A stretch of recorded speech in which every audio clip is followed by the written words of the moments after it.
Hi guys, and welcome back to my channel. So today I'm just going to do a quick little tutorial. I've been making these little boxes that you have seen. They're the desktop caddies, except for I just do a simple big giant center. I don't do any compartments, but you can definitely like get into this, make it bigger, add more pockets, height, all sorts of stuff. So the options are endless. Quick thing. So you guys may have seen me haul. Here it is. This it says 110, and it says index. I thought, but then right here it says weight in pounds. So hopefully this light's not glaring. So I thought it was 110 pound paper, but there's no way this is 110 pound paper.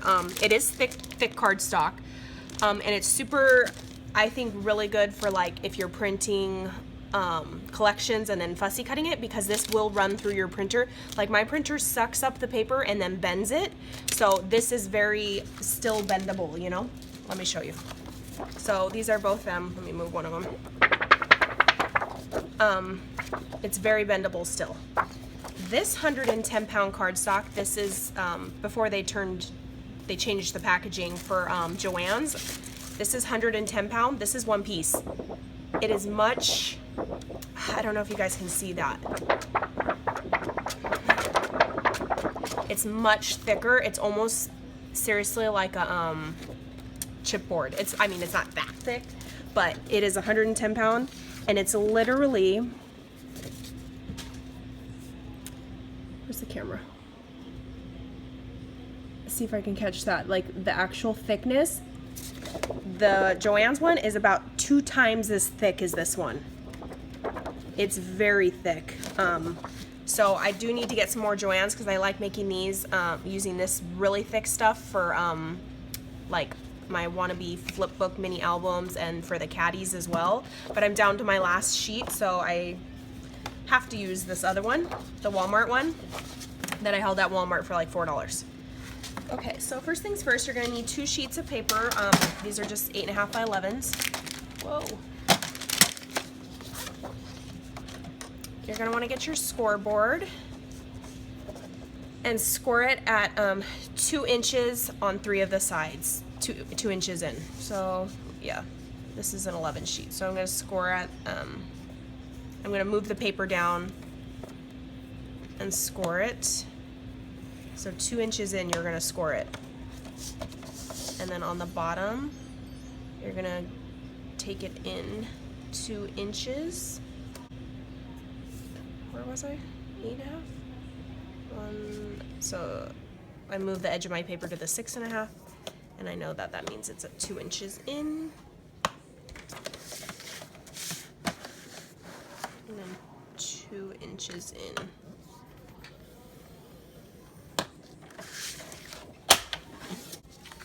So I have, you can see, 2 inches in on the side, the bottom, and the other side. You're just gonna wanna get your scissors and cut in so the bottom score line.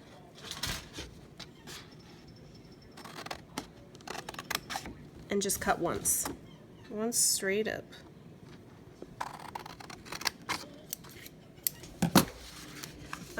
Fold on your score lines, crease them. So once you crease all of your, you know, little folds, you're gonna take these little flaps on the side. I use hot glue just so, you know, I know it's gonna stay because it's hot. Fold the piece up, it's gonna go underneath that flap. As you can see, like that. It's gonna start forming the box. This one, some glue.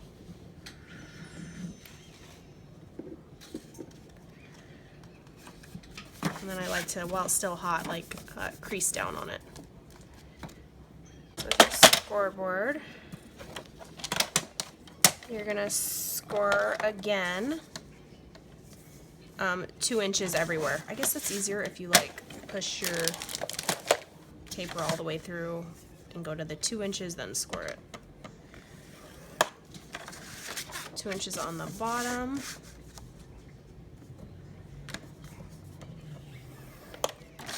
2 2 inches on the side, literally just like we did to the other piece.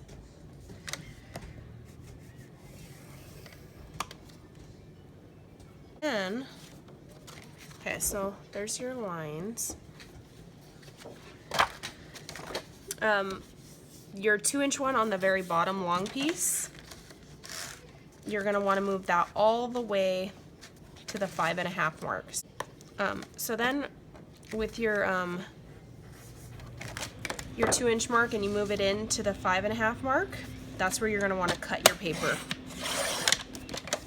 5.5. So now you'll notice you have a larger piece on the top versus the bottom. So starting from the bottom, you're just gonna cut up one little flap. Same with the other side.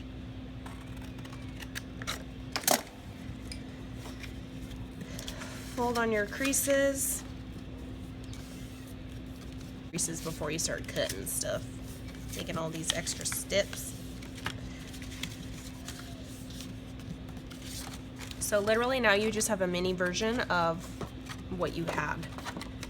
So this time I'm gonna on the previous one I did these flaps underneath. This time I'm gonna do it on the top. So you're gonna glue the bottoms. I could just easily fold it over. Whoa.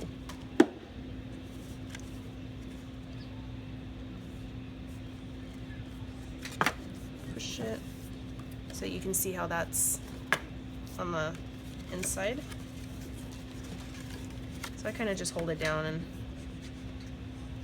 glue it that way.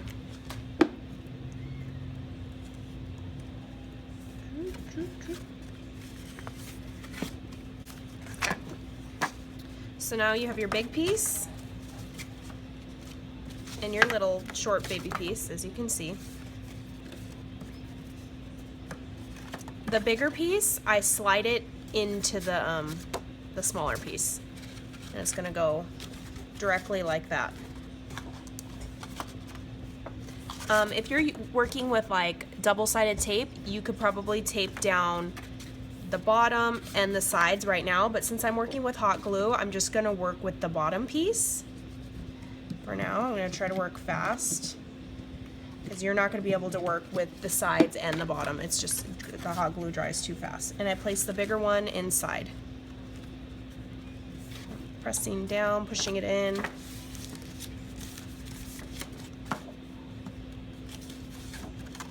Ta-da! Now I have the sides. I'm just gonna, like I said, if you used tape, you would have more time. But me, I'm just hot gluing it.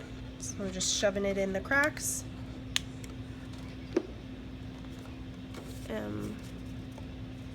Push it down. And right now I'm just creasing on the inside, pushing down so that's nice and adhered. Same with the other side.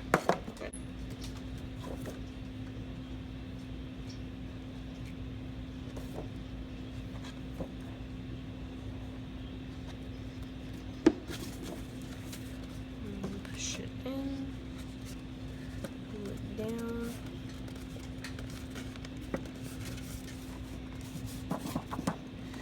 Okay, so now I have it like that. Now there's my box. And like, you can see some like, this one lined up perfect, this side didn't, but I cover mine, I mat it with like a piece of cardstock.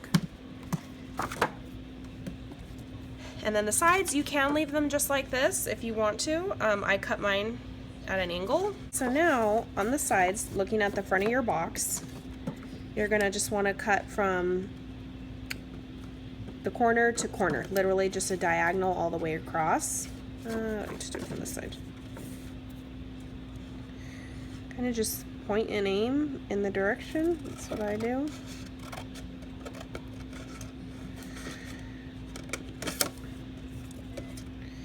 Okay.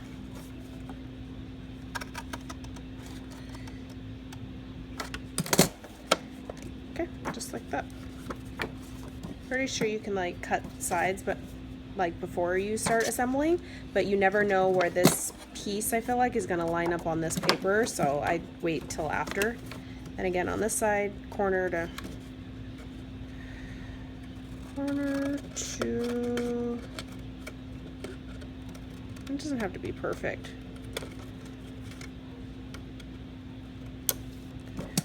So there you go. That is the base of your little caddy. It sits up on its own. Let's see.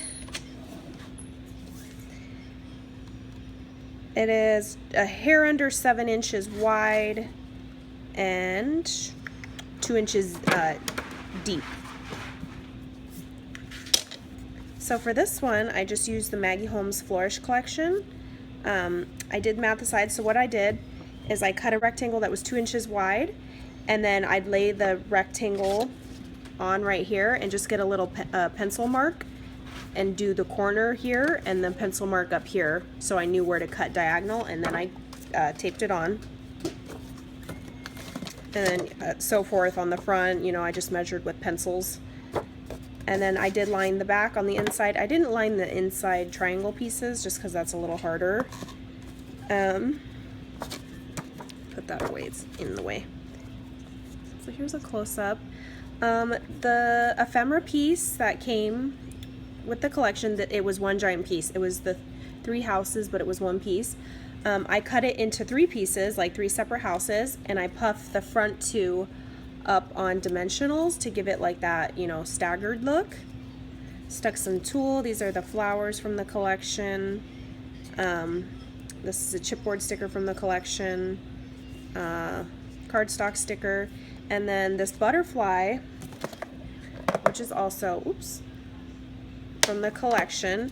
It's in a different position, flying position, but it was this big.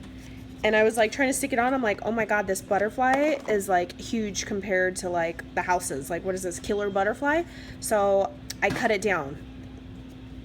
Literally it was this, and I cut on a black line that was on this design, and I shrunk it in half. It's still super big, I get it, but it's a lot smaller in compared to how big it was, which is like this big. Then I just glued it onto some tulle, and then once it was dry, then I cut the tulle just to give it a little bit of tulle showing on the edge. This little fence is from Hobby Lobby this year. I'm sure they had it last year and all the other years. It's super bendable, very bendable, and I just cut it with scissors. I didn't even need wire cutters. It was $2.99. You could also use a coupon. But in the Christmas section, and I just cut a little piece and put it on the side, and I puffed it up on some puffy tape so that it would, you know, match with all the other stuff. And then I distressed the edge with just a Sharpie, a gold Sharpie, just to make it not so crisp and white, I guess. And then around all the edge of the box, I did this gold marker as well to just try to make it cohesive. And then the very back, I used that big peacock cardstock from the 12 by 12 paper pad, because I never know what I'm going to do with that piece, and it was like perfect for the back of like a box. So yeah, that's my little caddy box, and I hope you guys get to creating them, and you know, you could shove tons of embellishments inside of them, you know, send it on its way to a pal, some rosettes, my little envelopes, some of my swans, some little banners from the balloon collection, pinwheels, page flags. What are these? Tickets. And some little mini rosettes. So perfect. Super cute way to send some happy mail. Alright, bye guys. Catch you on the next video.